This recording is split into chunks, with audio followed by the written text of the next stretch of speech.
Hi friends, welcome to my channel. తన కుటుంబాన్ని కాపాడడం కోసం కృషితో పెళ్లికి ఒప్పుకున్న సత్యని పెళ్లి చేసుకోవాలంటే నీ చెల్లిని నాకిచ్చి పెళ్లి చేయాలంటూ కృషికి షాక్ ఇచ్చిన సత్య అన్నయ్య. నిజంగానే సత్య అన్నయ్య తన ప్రేమించిన అమ్మాయిని కాదని కృషి చెల్లెల్ని తన చెల్లెలి కోసం పెళ్లి చేసుకోవడానికి ఒప్పుకున్నాడా? అసలు ఏం జరిగింది అనేది ఈ వీడియోలో తెలుసుకుందాం. సత్యని కాళీ కిడ్నాప్ చేసి క్రిషే కిడ్నాప్ చేసినట్టు సృష్టిస్తాడు. తన చేతి మీద సత్య అని పచ్చబొట్టులాగా రాసుకొని సత్యని నమ్మిస్తాడు. తర్వాత ఉదయం అవ్వంగానే ఇక సత్యనైతే బయటికి వదిలేస్తాడు. ఇక సత్యని చెరిగిపోయిన జుట్టు, నలిగిపోయిన బట్టలు చూసి అందరూ కూడా సత్యని ఏదో ఒకటి అంటూ ఉంటారు. అప్పుడే ఇక వాళ్ళ నాన్న అయితే సత్యని తీసుకొని లోపలికి వెళ్ళిపోతాడు. ఇదంతా చూసిన సత్యం నాన్న విశ్వనాథ్ అయితే చాలా బాధపడుతూ ఉంటాడు. సత్య నాన్న విశ్వనాథ్ అయితే ఎందుకు మనకి ఇలా జరుగుతుంది, ఎందుకు వాళ్ళు మన మీద పగబట్టారు అంటూ ఇక విశ్వనాథ్ అయితే చాలా బాధపడుతూ ఉంటాడు. ఇదంతా ఇలా జరుగుతూ ఉండగానే మినిస్టర్ అమ్మాయితో కృషి పెళ్లి ఖాయం చేద్దామని మహాదేవ అయితే వాళ్ళని ఇంటికి రమ్మని పిలుస్తాడు. పెళ్లి ముహూర్తాలు కూడా పెట్టిస్తూ ఉంటాడు. అప్పుడే ఇక కృషి అయితే అంటూ ఉంటాడు, నన్ను కాదని నాకు ఇష్టం లేని పెళ్లిని చేద్దామనుకుంటున్నారా? ఒకవేళ నా సంపంగిని కాదని వేరే అమ్మాయితో నాకు పెళ్లి కుదిర్చితే నా సంపంగి లేకుండా నేను బ్రతకలేను. అందుకనే నా సంపంగి దక్కని నేను ఈ పెళ్లి కుదిరితే ఆత్మహత్య చేసుకుంటాను, చనిపోతాను అని అంటూ చెప్తూ ఉంటాడు. క్రిష్ అయితే ఇక చనిపోదామని తన నరం కట్ చేసుకుంటూ ఉంటే అప్పుడే మహాదేవు అలాగే వైజయంతి అందరూ కూడా క్రిష్ని అడ్డుకుంటారు. అప్పుడే ఇక మహాదేవ్ అయితే సరే, నీకోసం నేను ఆ అమ్మాయిని ఇంటి కోడలుగా చేసుకోవడానికి ఒప్పుకుంటున్నాను అని మహాదేవ్ అయితే కొడుకు మీద ఉన్న ప్రేమతో సత్యని ఇంటి కోడలు చేసుకోవడానికి ఇక ఇష్టపడతాడు. అప్పుడే ఇక వైజయంతి అడుగుతూ ఉంటుంది, ఏంటి మీరు ఈ పెళ్ళికి ఒప్పుకున్నారా అని అడుగుతూ ఉంటే మరేం చేయమంటావు, కొడుకుని చంపుకోమంటావా? కొన్ని రోజులు మోజు తీరిపోయే వరకు భార్యగా ఉంటుంది, తర్వాత వాడే వదిలేస్తాడు అని అంటూ మాట్లాడుతూ ఉంటాడు మహాదేవ్ అయితే. ఇక తర్వాత ఇదంతా ఇలా జరుగుతూ ఉండగా మహాదేవ్ కుటుంబం మొత్తం కూడా సత్యని ఆ ఇంటికి కోడలుగా పంపించమని అడగడానికి విశ్వనాథ్ ఇంటికి తాంబూలాలతో సహా వెళ్ళిపోతారు. అలా వెళ్ళిపోవడంతో అప్పుడు ఇక విశ్వనాథ్ అయితే అసలు నా కూతుర్ని ఈ రౌడీ వెధవకి ఎలా ఇచ్చి చేస్తాననుకుంటున్నారో, వెళ్ళిపోండి ఇక్కడి నుంచి అని అంటూ ఉంటాడు విశ్వనాథ్. అప్పుడు ఇక సత్య అయితే ఆలోచనలో పడుతుంది. ఇంట్లో వాళ్ళు బాధపడుతున్న తీరు ఇవన్నీ చూసి వాడు ఎప్పటికీ నన్ను వదిలేలా కనిపించడం లేదు. అమ్మ వాళ్ళు ప్రశాంతంగా ఉండాలన్నా, నాన్న పరువు మళ్ళీ తిరిగి రావాలన్నా నేను ఆ కృషితో పెళ్లికి ఒప్పుకోవాల్సిందే అని ఆలోచించుకున్న సత్య ఇక వెంటనే వాళ్ళ నాన్న దగ్గరికి వెళ్తుంది. వాళ్ళ నాన్న దగ్గరికి వెళ్ళి అప్పుడే ఇక సత్య అయితే అంటూ ఉంటుంది, నేను ఈ పెళ్లి చేసుకోవడానికి సిద్ధంగా ఉన్నాను అని సత్య అయితే ఇక షాక్ ఇస్తుంది అందరికీ కూడా. ఆ మాట విన్న క్రిష్ అయితే చాలా ఆనందపడుతూ ఉంటాడు. సత్య అన్నయ్య అయితే నీకేమన్నా పిచ్చి పట్టిందా? వాడు ఒక పెద్ద రౌడీ, మనల్ని ఎంతలాగా బాధ పెట్టాడో, ఎన్ని సమస్యల్ని తీసుకువచ్చాడో, మనుషుల ప్రాణాలతో ఎలా చెలగాటమాడుకుంటాడో చూసావు కదా.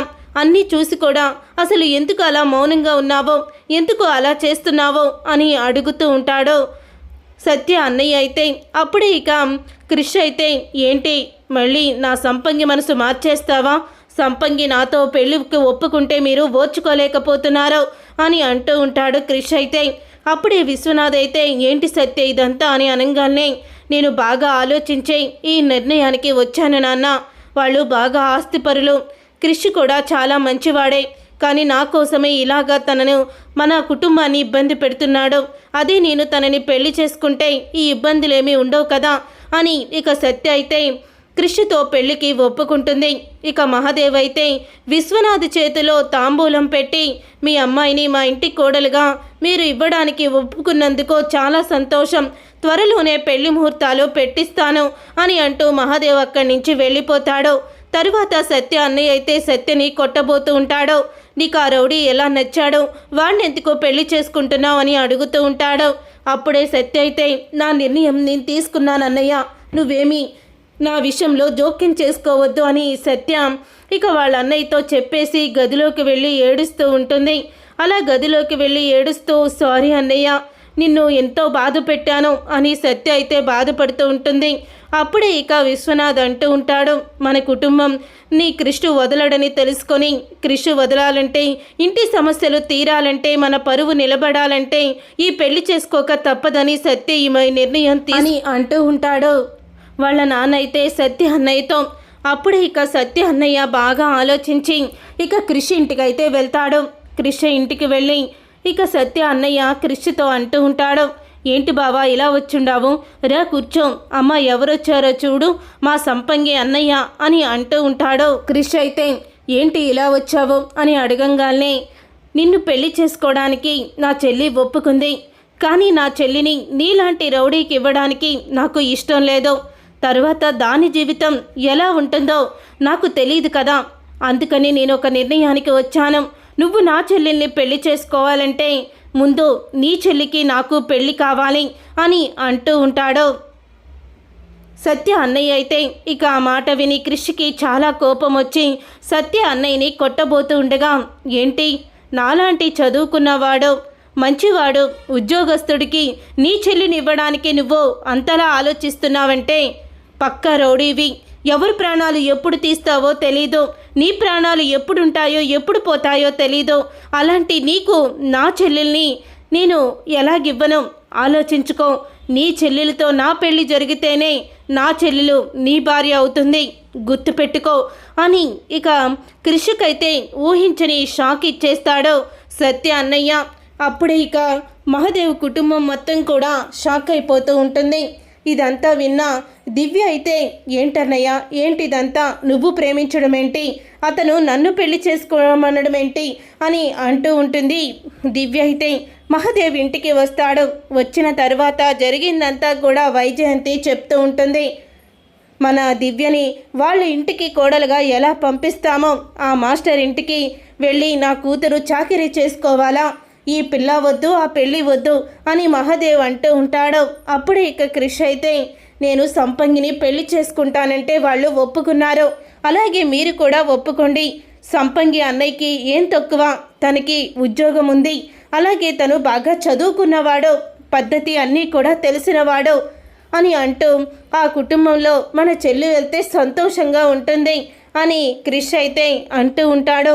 కానీ కృషి చెల్లెలు నందిని అయితే, నేను పెళ్లి చేసుకోనంటే పెళ్లి చేసుకోను అంటూ ఇక తరువాత లోపలికి వెళ్ళిపోతుంది. చూసారుగా ఫ్రెండ్స్, మరి రాబోయే కథలో కృషి తన చెల్లెల్ని సత్య అన్నయ్యకి ఇచ్చి పెళ్లి చేసి సత్య మెడలో కృషి తాళి కడతాడా, అసలు ఏం జరగబోతుంది అనేది ఈ వీడియోలో తెలుసుకుందాం. రాబోయే కథలో తెలుసుకుందాం. ఈ వీడియో కనుక మీకు నచ్చినట్లయితే లైక్ చేయండి, షేర్ చేయండి, కామెంట్ చేయండి. సత్యభామ సీరియల్ అప్కమింగ్ ఎపిసోడ్స్ని టీవీలో కన్నా ముందుగా చూడాలనుకుంటున్నారా? అయితే వెంటనే ఛానల్ని సబ్స్క్రైబ్ చేసుకొని పక్కనే ఉన్న గంట సింబల్పై ఆల్ అని క్లిక్ చేయండి. అప్పుడే మేము పెట్టే ప్రతి వీడియో మీరు మిస్ కాకుండా చూసేయవచ్చు.